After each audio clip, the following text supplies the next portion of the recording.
Барлықтарыңызға сәлем. Бүгін қарапайым ингредиенттерді пайдаланып, дәмді кешкі ас дайындадым. Мен барлығын фольга пакеттеріне орап, духовкада пісіретін боламын. Бұл тағамды дайындау өте оңай әрі жылдам. Ең алдымен етімізді турап аламыз. Мен тауық етін пайдаландым, сіз басқа да етті пайдалансаңыз болады. Маринадымызды дайындаймыз. Ол үшін бізге майонез, тауық етіне арналған дәмдеуіш, сарымсақ қажет болады. Жақсылап араластырып, туралған етімізді саламыз. Етімізбен маринадымызды араластырып, бетін жауып қоямыз. Енді көкөністерімізді кесіп дайындайтын боламыз. Ең алдымен картопымызды, одан кейін сәбізімізді, пияз және қызанағымызды турап дайындап аламыз.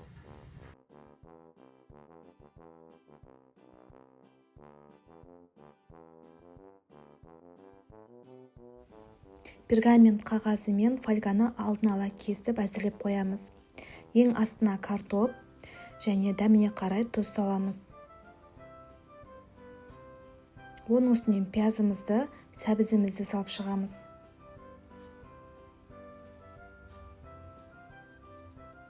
Маринадталып тұрған етімізді саламыз.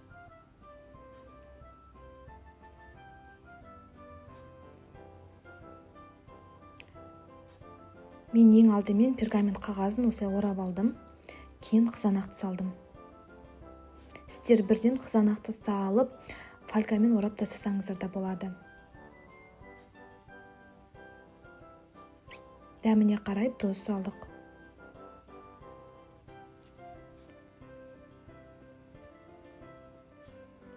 Видеода көрсетілгендей етіп, фольгамызды жинап аламыз.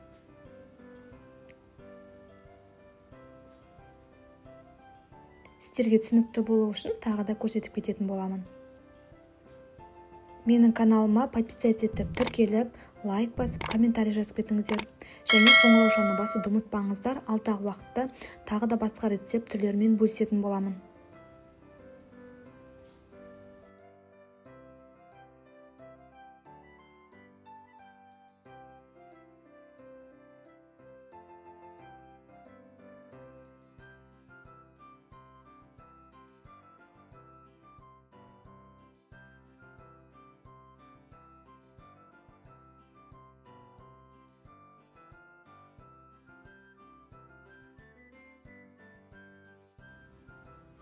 Барлығын фольгаға орап дайындадық. Енді алдын ала қызып тұрған пеште 200 градуста 45 минутта пісіретін боламыз. Тамағымыз пісіп жатқан кезде сырымызды теркадан өткізіп дайындап қоямыз. Тамағымыздың пісуіне 10 минут қалған кезде пештен алып, осылай аузын ашып, теркадан өткізілген ірімшігімізді саламыз.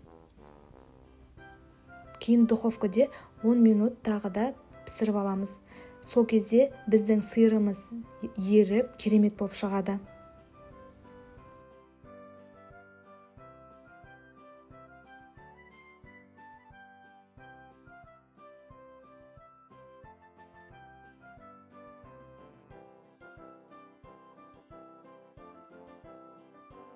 Міне біздің тамағымыз дайын болды. Өте керемет болып шықты. Сіз де жасап отбасыңызды қуантыңыз.